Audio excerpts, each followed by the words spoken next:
am happy to join with you today in what will go down in history. Gents, in 1963, Martin Luther King Jr. delivered a speech that changed history. And the reason we all still remember it is because of four powerful words. I have a dream. He didn't say, I have a default setting. He had a vision. Yet when it comes to our lives, our potential, and our daily style, so many of us have forgotten our dreams and simply settled for mediocrity. Seriously, you're in your mid-30s wearing the exact same t-shirts, jeans, and running shoes you bought in your mid-20s because it's easy. Well, gents, today that changes. In today's video, I'm giving you simple ways to elevate your style.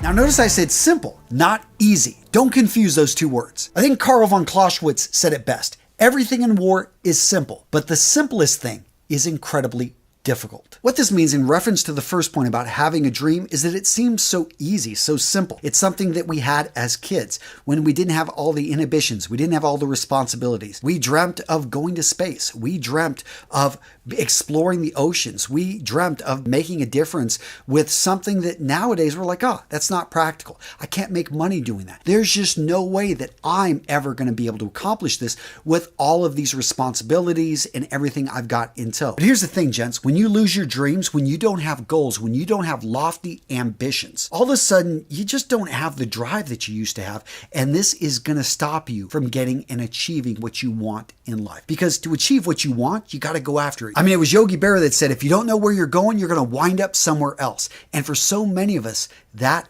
is what has happened. You've got to take the time to take a step back and say, you know what? What are my adult dreams? What do I really want to go after with the time I have left on this planet? Change your default style settings. Now, for those of you guys in the IT world, you know that a default is a pre-designed value when a value or setting is not specified by the program user. Default settings for human beings are a very powerful influence on the decision we make. So my question, if you want to up your daily style, what is your style default right now? Well, first up, a lot of guys can't even answer this question because they haven't thought about it. And if you have thought about it, and even if you adjusted it a decade ago, here's the thing, you haven't really changed anything for 10 years. Seriously, you're in your mid-30s wearing the same clothing you bought in your mid-20s. Now, for most guys, their default style settings are going to be the clothing that's easy for you to grab right out of your closet. T-shirts, jeans, running shoes, a baseball cap, and who knows, that outfit choice, it may be your style. You really have thought about this, but I have a feeling a lot of you guys have dreams, you have ambitions, you have work that honestly, there's a bit of disconnect between the way you present yourself by default versus how you see yourself and where you want to be. I'll give you an example. For me personally, I don't wear t-shirts. Yes, I have athletic shirts that I wear when I go to the gym, but pretty much even all my casual shirts have a collar. Straight up, my default shirt is a performance polo. I find that it works pretty much in any situation that I find myself in as a busy dad. I have dark colored, heavier jeans I wear during the winter, but during most of the summer and spring and fall, I've got performance pants. Shoes, I just talked about this in another video. I really lean towards loafers, especially during the summer, but when I'm wearing the jeans and the polos, during the winter, when I'm layering up, then I'll wear just slip-on boots like Chelsea's. I don't normally wear a hat, but if I'm going to be outside all day, I have a couple Panamas I can rotate through and a performance trilby, which is a nice looking hat, especially when I'm traveling. Now, again, this is my default. It works for me in my work situation. I can walk in here, film a video. I can just simply throw a sports jacket over that performance polo, boom, get the job done. What's going to work for you? Only you can define that. You got to look at your job requirements. You got to look at your personal wants, your needs. What kind of style do you want to bring in? What message do you want to send? But to really make it a default, it needs to be a no-brainer. When you wake up, get dressed in the morning, the items that I just talked about for me are very easy to find. I've always got plenty of those performance polos, plenty of those performance pants. Anything I need to be able to bring that outfit together, I can do it. So to level up your default style settings, you just need two things. You need to define exactly what image, what presentation do you want to send, and then you need to purchase the basic items for at least one outfit. Again, you keep it simple, you get it interchangeable. All of a sudden you got 3 shirts, 2 pairs of trousers, that's 6 outfits, maybe 4 pairs of trousers, 8 shirts. They're all very similar. All of a sudden, boom, what do you have right there? 32 different outfits. That's what I love about the interchangeable wardrobe. Keep it simple, but make sure that you start with one outfit and then start upgrading everything else. On a side note here, if you're having trouble letting go of clothing, you're like, I don't know about this. Simply put the clothing in a box, put a date on it, and put it at the back of your closet. If you really say, hey, this isn't for me after a month, if you need to get to that clothing, you simply open up the box. But when you find you haven't opened that box for a year, you can safely donate the items. So I read this crazy story about a doctor that went and he did all this research about why are patients not getting better. And it turns out that 1/3 of his patients were not actually even going to the pharmacy to fulfill the prescription that he just gave them. And then half of those that actually filled out the prescription were not even taking the medication. Literally only 1/3 of the people he started with were actually getting the medicine and then taking it. Yet these same people, when it came to their animals, it was almost 100% would go get the prescription and would then give it to their animal consistently. Why is it that we will take better care of a dog than we will take care of ourselves? And there's some deep psychological stuff here, but a lot of it has to do with we just simply put others before us. Some people don't feel they're worthy. Other people they just always feel they got to be the martyr. This is something that society says to a lot of guys, and we need to take care of ourselves, guys. So think about someone you're responsible for. Would you let them skip their medication? Would you let them eat something that's harmful for them? Yet we do this to ourselves all the time. We think it's okay. We'll go to the gym at a later point. We'll take those vitamins that we need to be taking at a later point someday. Well, someday becomes never. Gents, turn someday into day one. Now, apps have made this a lot easier, and there are wearable devices out there I know that have made it easier for me. Point being is you've got to start somewhere, because when you track something, guess what? You can measure it, and anything you can measure, you can improve. And this is so key for life, whatever it may be, guys. We underestimate what we're eating. We overestimate how much work we're putting into things. But when you actually go out there and you log the measurements, and you can simply use a notebook. I'm not saying you got to go all electronic here. You will be shocked at what you're putting into your body. You will be shocked at how little you're contributing to your, financial stability. And here's the thing. You don't have to be perfect. You don't have to do everything at once. In fact, start off with one. With building a habit, they talk about 21 days. That's a bunch of BS. What is going to build the habit is repetition, and simply put, because you could do something 21 times in a day, and all of a sudden you're going to start to build the habit, not necessarily within one day, but point being is you got to get in the repetition. You got to put in those reps, and you've got to practice doing it. Again, this isn't easy, but it is simple, and it is going to help you reach your full potential. Track everything. Now, over the years, I've talked about body types, and I will link to my body type video down in the description of today's video. But I do want to say that the big thing with understanding your body type is how to wear proportions that work with that body type. And let me be clear, I'm all about body positivity. If you are a thin guy, if you're a little bit of a bigger guy, and you've been working for years, but just simply you can't lose that weight because it's the way you're built, I get it. You want to wear clothing, though, that is going to accentuate your strengths, not accentuate your weaknesses. And by weaknesses, let's look at the proportions. So if you're 5'4", in general, your head in proportion to your body is going to be a little bit larger than for a man that's 6'4". And what this can do is it makes you look cute. It makes you look childish. That's not what we're going for. We want to make sure you're wearing clothing that helps to offset the larger proportions that we see, in this case with your head. If you're a really skinny guy, understanding your body type and the type of patterns and cuts that are going to work for you means that we want to add a little bit of weight to you. We don't want you to wear clothing that is going to make you look even skinnier. The same thing with big guys. If you're a little bit bigger around the waist, we want you to look large and in charge, not fat and sloppy, and not draw attention to that midsection area by going for a really bright colored belt. Instead, let's go for more of a monochromatic look that allows the eyes to go up and down. We'll spend a little bit more time looking at your shoes, looking at the accessories you got on the, the ends of your arms and these type of points. That's where we want to draw them up and actually draw people's attention up to your face, up to your eyes, because that's where we want them to stay focused. Now, if you're looking to level up your style, you really need to check out my community over on School. I've set this community up so we've got classes that you can make your way through step by step step and learn the basic foundations of men's style. We actually have giveaways. In fact, over the last year, I've given away over $25,000 in gear that has accumulated here in my office, and I love sending it out to you guys free of charge. And I have to say, the men that are in this group are friggin' awesome. We've got a no a-hole policy. People treat each other with respect. And what we've managed to create in this community is a place where a man can come in and ask questions and get some solid advice. So gents, use the link in the description of today's video. Go check out our communities on School. These are for you to become the man you know yourself to be. So now let's take a step back to practicality, how to actually improve your day-to-day style. We've been talking a lot about information, but I want you to go ahead and take everything out of your closet. Yes, make your bed, make sure it's clean, lay everything out. Let's see all of your shirts, all of your trousers, all your shorts, all your socks, everything. What you want to do is create 3 piles. You have your love, you have your like, and you have your lose pile. So obviously everything that goes in the lose pile, you're going to go ahead and put into the donation box. Again, if you don't feel like getting rid of it, you're a little bit nervous about it, simply seal it up and put it at the back of your closet. Next up, you've got your love and your likes. Now the love items should be pretty easy, and there's probably not going to be a whole lot in there. These are items that fit you well. Every time you wear it, you get compliments. These are the items that you just simply love putting on. They make you feel like $1,000,000. Now the goal here is to eventually have a closet full of items that you love, so that everything you're putting on, whether it's your socks, your underwear, your trousers, yeah, they don't get a lot of attention, but you know what? You love the fit, you love the feel, you just love putting these items on. But for most people, that's a ways out. Let's look at what you have in the like. So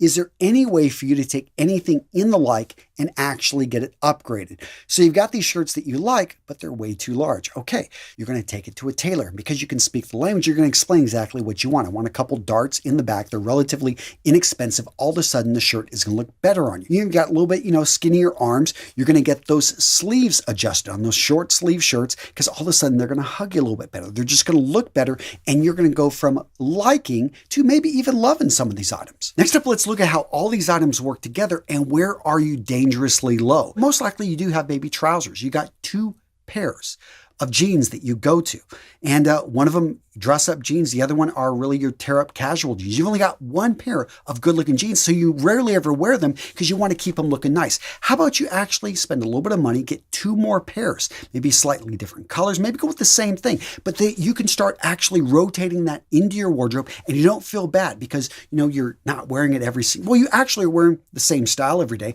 but it already works with everything in your wardrobe. Point being is you identify the weak areas where you can bring in more pieces. It could be shirts, it could be you've got no casual jackets, you don't have a fatigue jacket, you don't have a denim jacket, you have no sports jackets. The point is, once you've identified where this weakness is, all of a sudden you can direct resources to this key area. And I'm not saying you gotta go out there and even spend money. You could talk to that uncle that's got the same build as you and say, hey man, you got anything left over?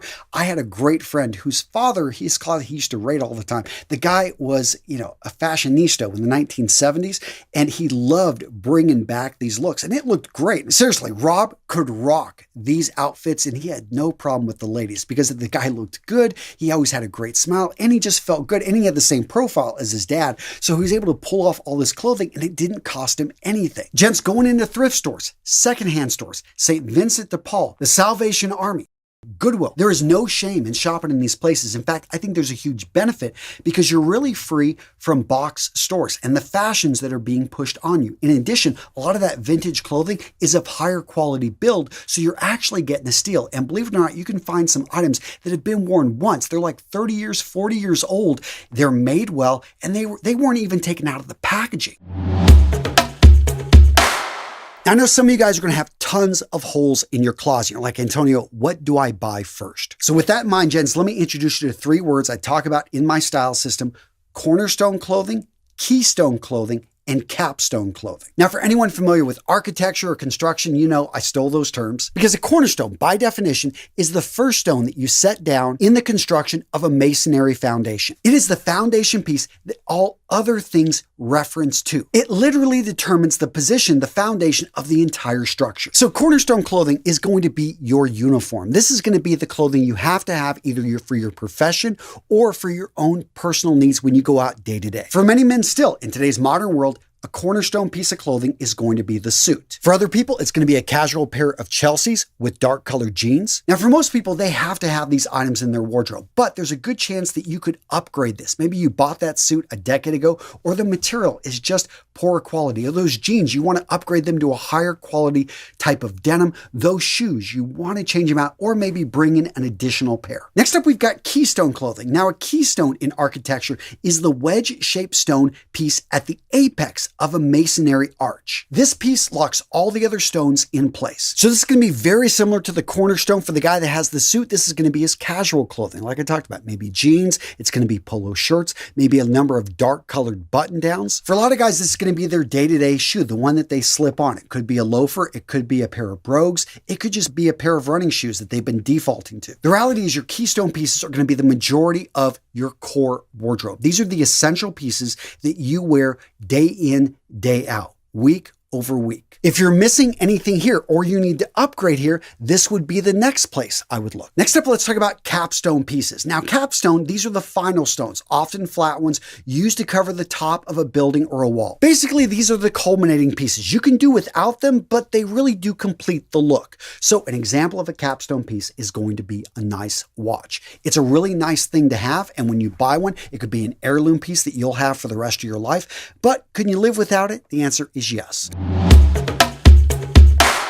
Now, this goes without saying, but anything that you've purchased, make sure it works in an existing outfit, that's going to be interchangeable. You don't want to have a shirt that goes with nothing, that you're going to have to go out and buy another pair of trousers, a pair of shoes for. That is something that's not interchangeable and can be very expensive. I'm not saying you can't wear fashion pieces like that. What we're looking for here are items that are already going to work with your existing outfits. That way you can then take these new items and you can create some signature looks. Now, these signature go-to looks are combination of individual items that you've crafted into an outfit. The point is, with a signature go-to look, you've actually thought it through and you like the message that's being sent and you know how to piece those items together very quickly, and that's what we want. Now, a lot of guys resist changing their wardrobe, let alone upgrading their wardrobe, because they're like, oh, come on, dress clothing, it's going to be uncomfortable.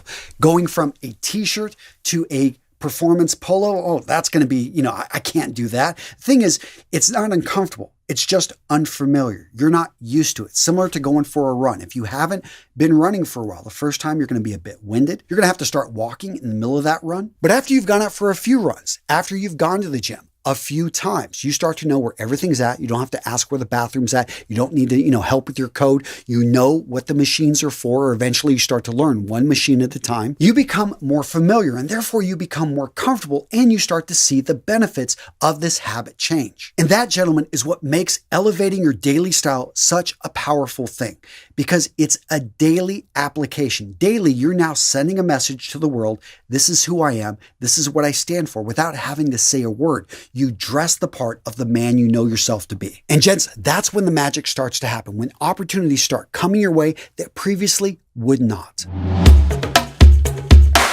Fall in love with the process, not the results. When you look at a scale, whenever you look at yourself in the mirror, you are looking for results. You're looking for those six-pack abs. You're looking for those larger biceps. You're looking for that weight to drop down. But no, be happy with actually that you went to the gym, that you went for that run, you went for that walk. You put in that effort. And that's what you want to reward. You want to feel good about. That is right there going to change everything. When all of a sudden you fall in love with the process of going to the gym, the process with actually figuring out how you can lose that weight, the process of becoming smarter, becoming more competent in your field. Simply putting and saying, you know what, I can't control whether or not I'm going to pass that exam. You're studying, you want to become a CFA. What you can do is you can say, I am going to put aside 30 minutes every morning and share with others that you're going to do that 30 minutes. Your wife knows, your partner knows, everyone around knows that, hey, that 30 minutes in the morning is yours and you're going to put that time in. And that's where you start to see the leaps. That's where you start to see the bounds. You start to see those incremental improvements